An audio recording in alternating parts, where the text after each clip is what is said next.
Señores, buenas tardes. Como todos los días después de las 13, los voy a acompañar por 60 minutos en Infobae TV. Saben ustedes que recorremos la actualidad política y económica de nuestro país y el mundo. Si quieren estar en contacto con nosotros, en redes sociales estamos en @Infobae, nuestro hashtag es #Infobae TV, mi Twitter personal es @Luis Novarecio. Enseguida vamos a estar viendo lo que está pasando. Por supuesto, causa vudú, se ha presentado Alejandro Van der Breule, ha dejado un escrito y se ha retirado en absoluto cumplimiento de la posibilidad que tiene en una indagatoria de no seguir declarando sin presunción en su contra. Vamos a hablar también de una gravísima denuncia que ha hecho un intendente de la provincia de Buenos Aires respecto de que quisieron comprarle su voto en la ley de policías comunales en la provincia de Buenos Aires, que tiene que votarse, debería votarse en el Senado de la provincia. Pero la verdad que es un gran gusto. Siempre hablar en Infobae TV de literatura es un placer y este medio nos permite hacerlo. Y segundo, transgrediendo todas las normas de los códigos de ética periodística, voy a elogiar a mi entrevistado, porque a pesar de haber sostenido montones de discusiones periodísticas, eso es hojarasca,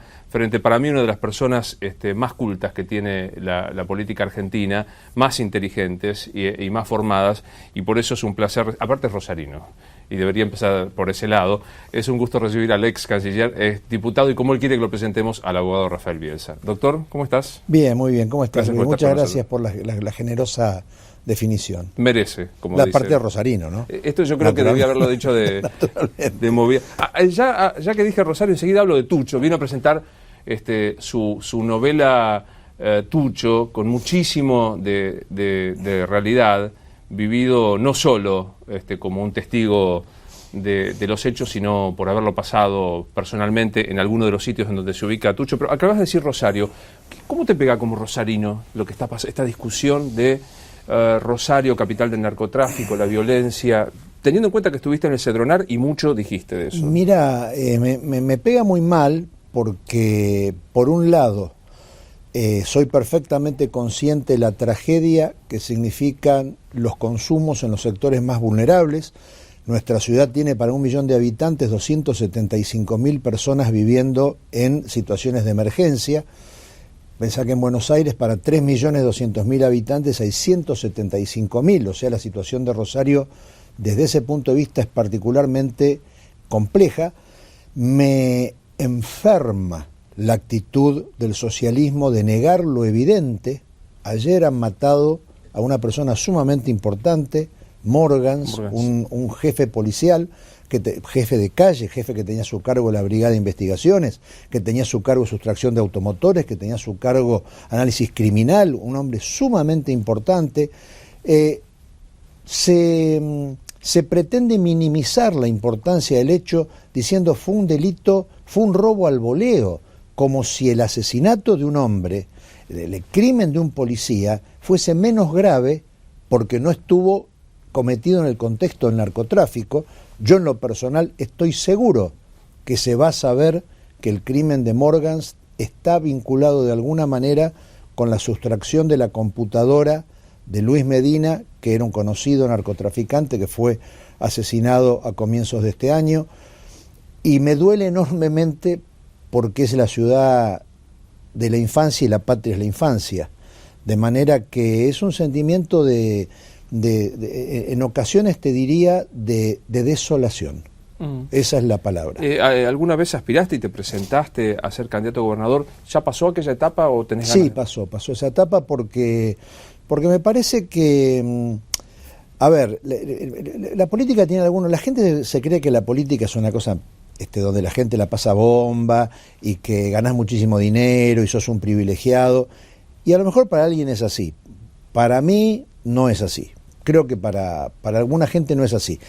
Para mí siempre fue una cosa de, bueno, a ver, ¿en qué le puedo dar una mano a un lugar donde me eduqué, la educación pública, le debo la educación, le debo la adquisición del lenguaje, los primeros libros, los paisajes más bellos, el primer amor, todo las deudas que uno tiene con un determinado sitio? Y es un lugar que amo entrañablemente, un lugar donde cada esquina me recuerda algo. Entonces, para mí la política siempre fue una cuestión vinculada con poder devolver aquello de lo que me siento deudor.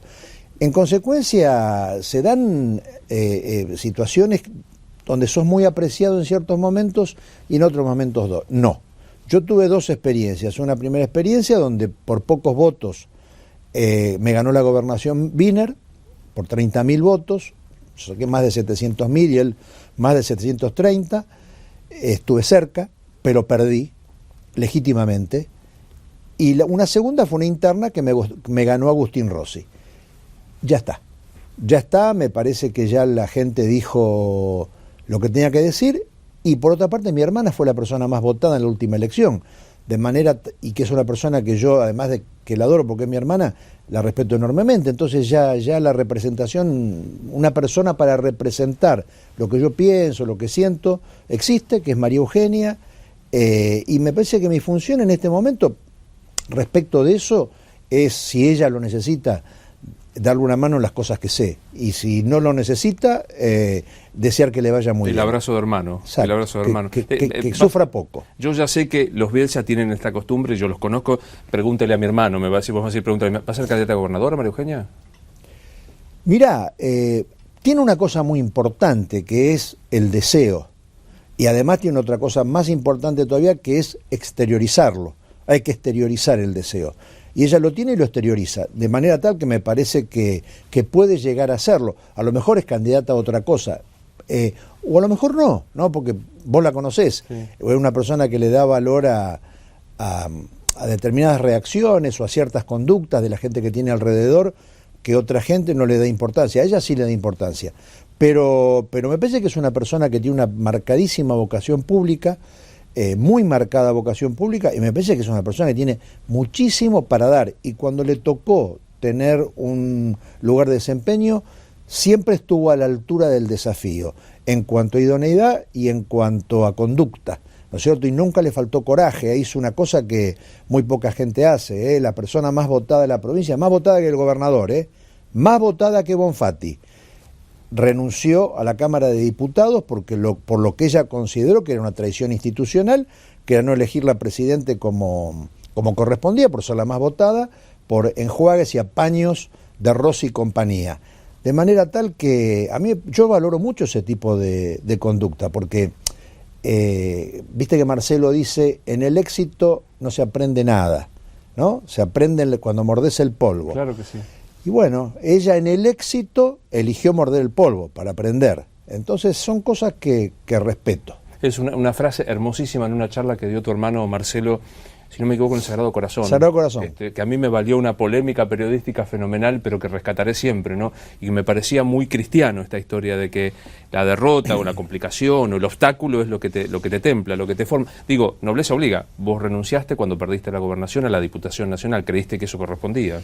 Bueno, a ver, yo era diputado por Capital Federal. Ciudad generosa para con el interior del país, si las hay. No creo que nadie te pregunte, Luis, a vos, de dónde provenís. Totalmente. Lilita Carrió es la chaqueña Lilita Carrió, y nadie se pregunta por qué es diputada o por qué se presenta para cargos en Capital Federal. Macri es de Tandil, jefe de gobierno. Es una ciudad sumamente generosa, Buenos Aires, y a mí me encanta esa generosidad y esa policromía y ese cosmopolitismo que tiene Buenos Aires. Ahora, yo era diputado por Capital Federal, con esa generosidad que tienen los porteños. Luego me presento como candidato a gobernador de Santa Fe. Pierdo la elección. Era una impostura seguir siendo diputado por Capital Federal. Tenía la mitad del mandato, Luis, pero había elegido un destino santafesino. Me parecía que era adulterar la credibilidad de la gente. Entonces me aparté y me fui a ejercer la profesión, porque también me parece que, así como desprecio la expresión clase política, ¿no?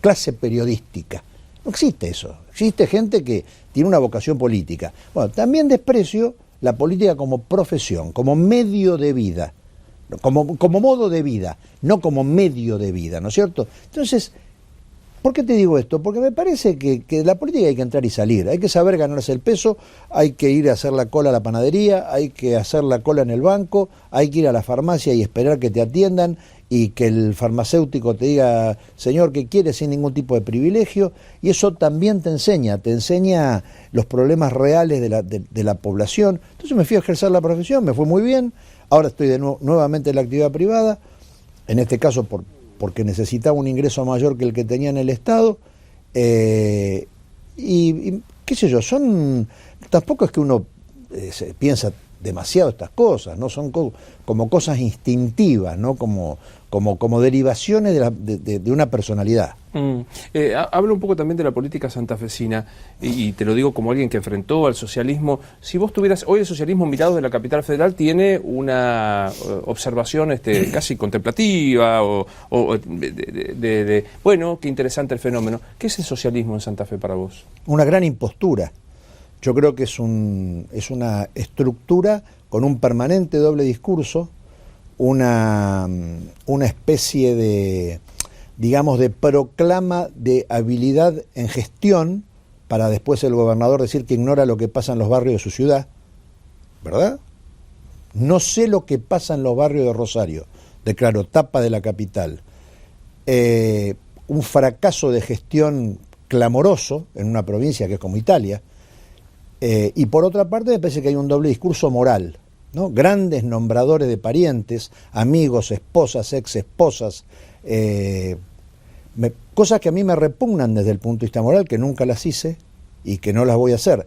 Entonces me parece mal que se hagan, pero que se proclame lo contrario y se haga, me parece peor. Espero que la Argentina no padezca a esa secta como la denominó un exdiputado en el título de un libro, donde se encarga de puntualizar quién y qué parientes nombró en la administración pública. Espero que la patria no lo padezca, pero si le toca ganar es porque ganó democráticamente, de manera tal que habrá que respetarlo. Hablemos un poco del libro, pero antes de adentrarme en la historia de Tucho, y si no te molesta en lo personal, ¿qué implica cuando escuchás La Quinta de Funes para vos?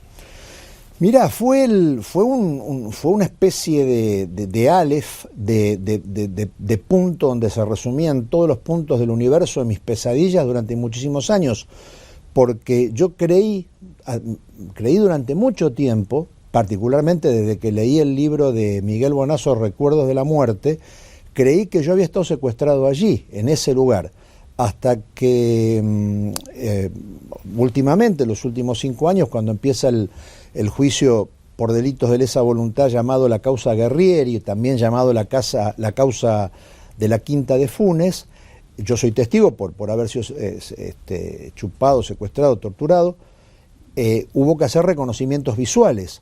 En los reconocimientos visuales en la Quinta de Funes no había sótano, y yo había estado en un sótano, de manera tal que yo ahí no había estado. Fue la primera vez que me di cuenta que había estado soñando e imaginándome y ubicándome y trajinando y reiterando mi presencia en ese lugar fantasmático de mi cabeza, en el cual no había estado en realidad. Y después terminé encontrando el lugar, que es un lugar denominado La Calamita, porque hubo más de un lager, más de un campo de concentración, más de un chupadero en Rosario, tanto del segundo cuerpo de ejército como del otro grupo, que era la famosa patota del tristemente célebre gendarme Fesed, Agustín Fesed.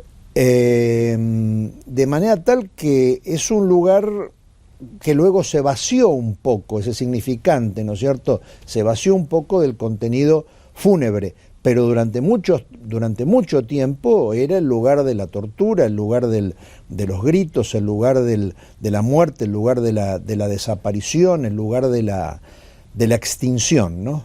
¿Cuánto tiempo pasaste detenido en La Calamita? Entre junio y julio del 77, un par de semanas. ¿Y cómo, digamos, yo pensaba cuando empecé a leer tu libro, en donde vuelve aquella historia, digo, con Tucho secuestrado, y ahora vamos a contar un poco A mí me quedaron dudas de, por ejemplo, si Tucho hablaba con Galtieri, no si este pacto existió, digo, ¿cómo la tortura física reapareció a la hora de escribir para vos, el estar secuestrado y demás? Bueno, lo que pasa es que el tema de la tortura para mí es todo un tema, ¿no? Una vez le dije a mi analista, le digo, mire, a mí el análisis me hizo muy bien, después de una década de análisis, ¿no? Pero me ablandó. Yo estoy seguro que si hoy me secuestraran de nuevo y me torturaran de nuevo, en vez de resistir como me pasó la primera vez, yo ahora cantaría. Y mi analista me mira y me dice, pero ya lo secuestraron. y eso me cambió la vida, esa frasecita. Claro, ya me habían secuestrado. Pero hay algunas cosas que las tiene tan interiorizadas que al suceder le suceden para siempre, ¿no? Y si no sucede un episodio como el de psicoanálisis, donde uno puede salirse de ese círculo vicioso, permanece ahí de manera indefinida. Y el tema de la resistencia, de la lucha, ¿no? Habitualmente se cree que uno resiste la tortura y no delata por cuestiones vinculadas con la ideología. Quizás sea así en alguien o en algunas personas. Yo creo que uno se rinde y le da al verdugo lo que el verdugo exige ante el extremo dolor físico o no, por razones morales. Esto es, si es capaz de concebirse viviendo, mirándose al espejo, afeitándose, después de haber sido el responsable de la muerte de un compañero. No juzgo, nada más lejano de mí que juzgar a quien no la resistió, porque oler el olor de tu propia carne quemada por la electricidad es una cosa agria. No juzgo, pero me parece que el dilema es de naturaleza moral, no ideológico, y por eso uno siempre cree, si la resisto una vez, la resistiré siempre, hasta que te pasa y te das cuenta que no es cierto, que no adquirís la certeza de resistirla siempre, que tiene que ver cómo estás con el mundo, que tiene que ver con si preferís morir a vivir de esa manera maculada, manchada, digamos, o no, ¿no? Entonces yo siempre he leído mucho y he estudiado mucho y he pensado mucho en el tema de la tortura, por eso es que es un tema muy, muy tratado en este Claro. libro. ¿Y cómo tercia cuando ya no dependés de vos, de mirarte al espejo, sino que sabés que está tu pareja, la pareja de Tucho, embarazada, y la amenaza es esta? O cantás, no quiero contar demasiado la historia, aunque es conocida para los que han seguido la historia de lo que ocurría en aquella época tan terrible, pero digo, ¿cómo tercia que amenazan a tu esposa y a tu futuro hijo de quien está embarazada tu esposa? Bueno, a mí no me gusta mucho la palabra héroe ni el adjetivo heroico, pero me emociona el heroísmo. Entonces yo no quisiera decir que Tucho Valenzuela y que María, Raquel Ángela Negro, fueron héroes y héroe y heroína. Lo que digo es que en ciertas circunstancias extremas el hombre es capaz de expresar lo mejor de la condición humana o lo más abyecto, ¿no? Es decir, todos tenemos una parte que es nuestra mejor modalidad y todos tenemos una parte que es la modalidad, digamos, menos elogiable, todos. Ahora, algunos permanentemente luchan para fortalecer lo mejor de sí mismos y expresarse de su mejor manera. Y a otros no les importa y a otros les conviene expresarse de cualquiera de las dos formas. Yo creo que Tucho y María, en ese momento de su vida, fueron capaces de expresar lo mejor que tiene la condición humana, que en algún sentido es, mira, si un hijo me preguntara, papi, ¿qué receta me darías para ser más feliz? O digamos, vamos a plantear al revés, para no ser tan infeliz en la vida, que es una huerta de infelicidad. Yo le diría, trabajá para los demás, pensá en los demás, no te tomes muy en cuenta, no te tomes muy en serio y tené paciencia, porque cuando uno piensa en los demás, cuando uno las cosas que hace las hace más que por uno, por el otro, para que el otro no sufra tanto, para que el otro tenga una sonrisa, me parece que, mirá, es tan hermoso cuando uno va a una villa, suponete lo oculta, ¿no?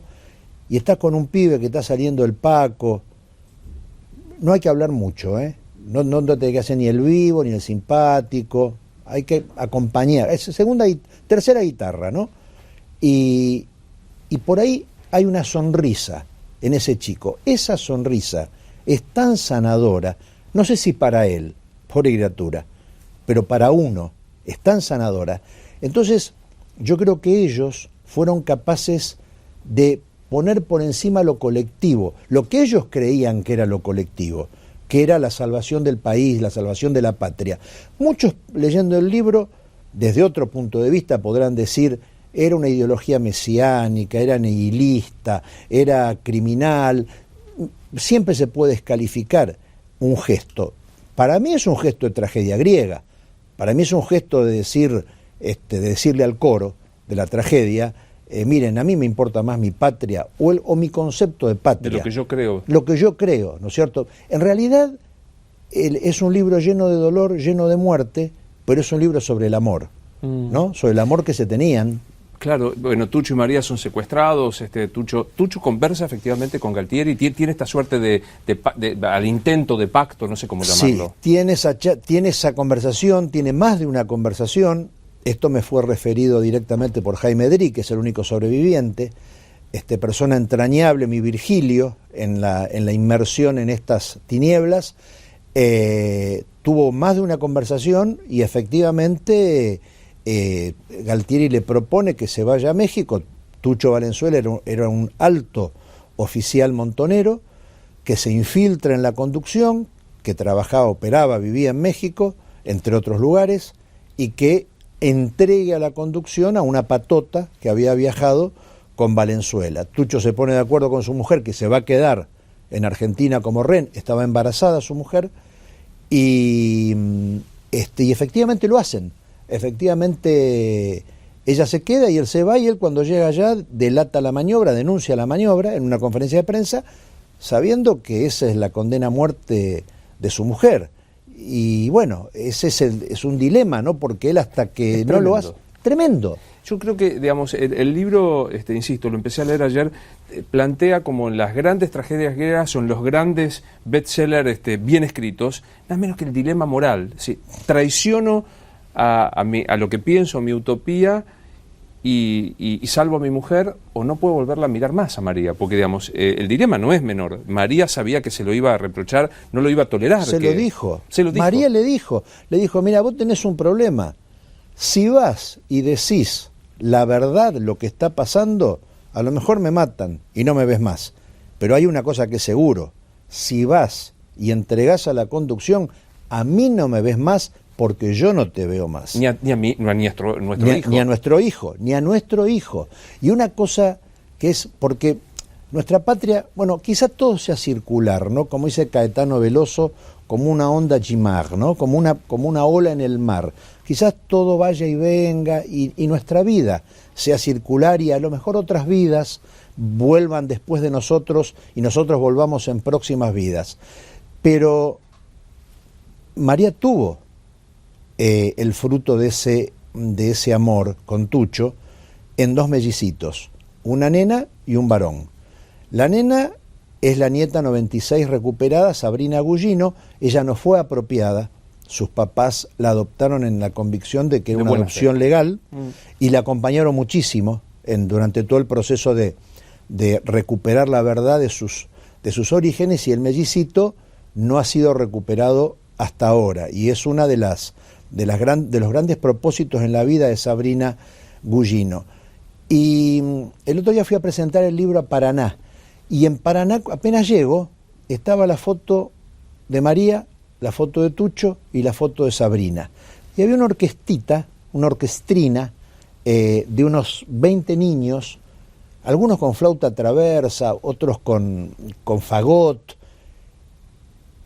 Y yo sentí una cosa de amor, ¿no? Porque todo era amor, la foto era amor, las miradas eran amor, la orquestita era amor, y que esa tragedia, ese dolor, vuelva hasta nosotros en la forma del amor. No estoy hablando de esas palabras perdón, reconciliación, que son palabras tan manoseadas por la política que han perdido su bello sentido original, ¿no? Digo, amor. Es una historia, curiosamente, llena de dolor, llena de muerte, llena de sangre, pero básicamente una historia de amor. El libro también ayuda a esta mirada que se da muy dogmáticamente, que vos decís, cuando la política ensucia la posibilidad de mirar la historia se complica. Pero digo, hoy que viviste y que estuviste, cuando mirás los 70 y las utopías de Montoneros y Derp, ¿qué sentís? Que el mejor Rafael Bielsa estaba ahí, que a partir de ese momento hasta el día de hoy no ha hecho otra cosa que empeorar, que las cosas que a mí me importan de la gente y que me gustan, y las cosas que valoro de vos, o las cosas que puedo valorar de otros individuos, la generosidad, el altruismo, el amor por la verdad, el arrojo, todas las cosas que yo valoro del género humano, en mí, en su mejor expresión, estuvieron ahí. De modo tal que es como si fuese una persona viviendo en el pasado. En este sentido, en el sentido de que si quiero buscar quién me gusta, quién debo ser o a quién me debo a aquel tipo. ¿Al de las utopías o incluso al de tus compañeros que tomaron las armas para con violencia imponer aquello? Con todo, como dice la expresión tout court, los franceses, ¿no? Todo incluido, porque te voy a decir algo, Luis, yo no sé si ese sueño, si tomar el cielo por asalto, merecía un castigo, pero si merecía un castigo, si alguien pagó ese castigo en la República Argentina, fue mi generación.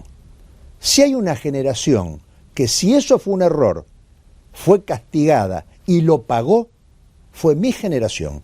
Entonces estamos a mano con la historia.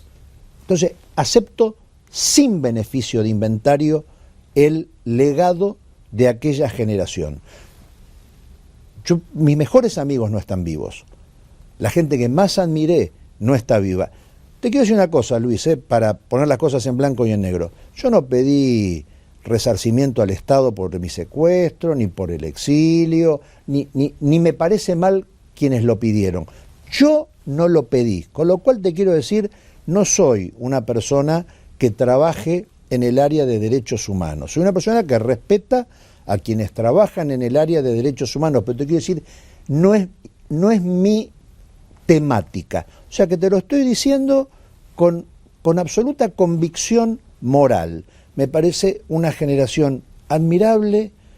Cada cosa que leo, aún cosas extremadamente complejas de la naturaleza humana. Un libro que acaba de salir de tus colegas Miriam Lewin y Olga Warnat, se llama Putas y Guerrilleras.